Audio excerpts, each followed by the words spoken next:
To pray more sincerely and with greater faith.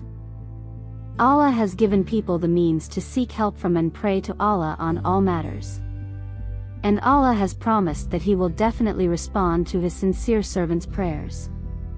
That, for man, is a great blessing and grace of Allah. However, a great secret lies behind sincerity. A person may strongly want something to happen and pray very much to Allah for it to happen. But that is not the sincerity in prayer that is sought. The sincerity here is that focused on the object of desire. However, the sincerity that really needs to be sought in prayer is the intense sincerity felt towards Allah. To love Allah deeply, to trust in Allah intensely, to believe in Allah's words and promises without feeling any doubt about them, to know that Allah is omniscient and to be sure that Allah will create whatever is best. If a person is properly able to appreciate Allah's omnipotence and omniscience, His infinite affection and compassion, His infinite beneficence, His infinite forgiveness, and the fact that He can create whatever He wishes, whenever He wishes, with no need of natural causes and harbors no doubts in his faith in these, only then that person is capable of sincere prayer. There are a great many people in society who do not believe in Allah as is due but who occasionally call upon Him, albeit in a skeptical manner. Surely Allah is beyond that. These people clearly reveal that they do not actually believe in Allah by not worshipping Him and by failing to live by the moral values of the Qur'an. However, when they see that they cannot achieve something they desire under the conditions of this world, or when they encounter problems such as troubles, difficulties, or illness, then they start calling on the name of Allah. But that is not, of course, the sincerity desired. That turning to Allah is solely a temporary and superficial one intended as an escape from the weakness they are in. Allah describes the behavior of such people in a number of verses of the Qur'an. People who never think of Allah under normal circumstances, who never remember Allah, who feel no need to give thanks to, worship or fear Allah, surely Allah is beyond that, only remember and seek help from Allah when they feel totally helpless. Say, who rescues you from the darkness of the land and sea? You call on Him humbly and secretly. If you rescue us from this, we will truly be among the thankful. Say, Allah rescues you from it, and from every plight. Then you associate others with Him. Quran chapter 6 verse 63 to 64. When harm occurs to you at sea, those you call on vanish, except for Him alone. But when He delivers you to dry land, you turn away. Man truly is ungrateful. Quran chapter 17 verse 67. The people described in the verses immediately return to their lives of no faith or ascribing partners to Allah once the troubles facing them have been resolved through their prayers. Even though they clearly see the omnipotent nature of Allah's creation and His closeness to and love and affection to His servants and the way He watches over and protects them, they still lack sincerity and do not believe in the genuine sense. Other people believe in Allah and can clearly see the manifestations of His names throughout the course of the day. They are clearly aware of the great blessings bestowed by Allah, what a fine life He offers to believers, and the matchless blessings and rewards He gives to the faithful. However, they may still sometimes be unaware of these facts as they pray. They are unable to fully maintain their belief that Allah will definitely respond to their prayers. They look at events from the point of view of worldly conditions, how they play out, and technical realities, rather than of the omnipotence of Allah. They establish definitive conclusions about life and things that will happen in the light of their own minds and draw their own conclusions from them.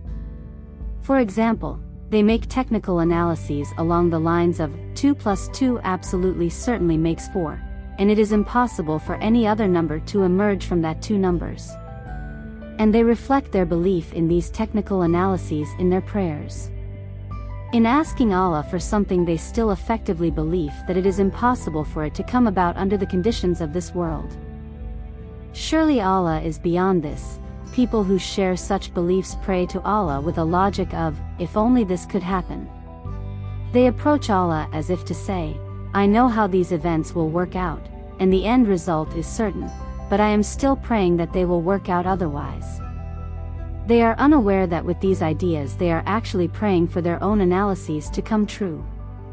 Because what such a person actually believes in and supports is his own analysis. What is needed in order for what they desire to come about is the exact opposite. It is to pray to Allah in complete trust and hold a powerful belief that Allah can bring about whatever He wants.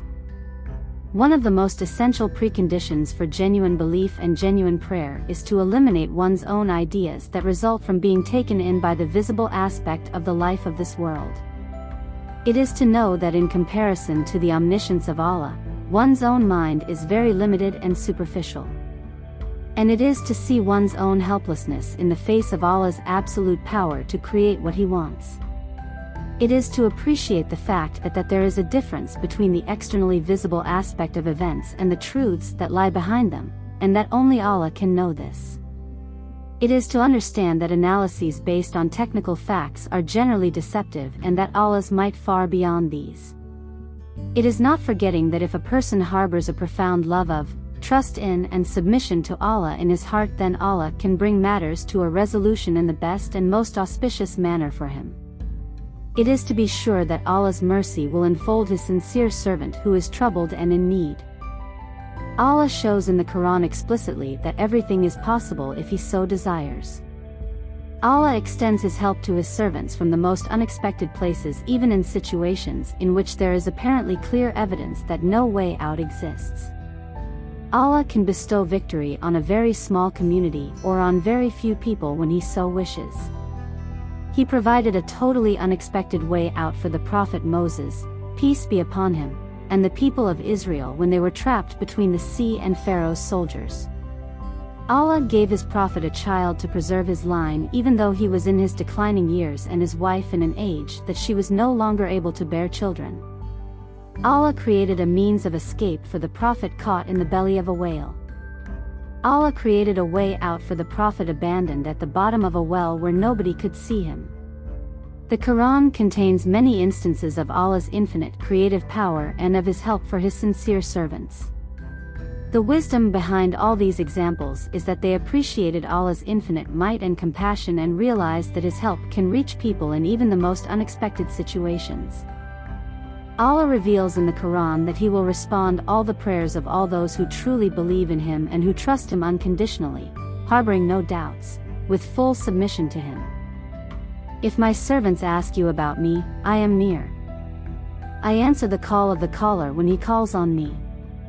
They should therefore respond to me and believe in me so that hopefully they will be rightly guided. Quran chapter 2 verse 186. Your Lord says, "Call on me and I will answer you. Those who are too proud to worship me will enter hell abject." Quran chapter 40 verse 60. He who responds to the oppressed when they call on Him and removes their distress, and has appointed you as caliphs on the earth. Is there another God besides Allah? How little you pay heed. Quran chapter 27 verse 62. Noah called out to us, and what an excellent responder we are. Quran chapter 37 verse 75. Call on your Lord humbly and secretly. He does not love those who overstep the limits. Quran chapter 7 verse 55.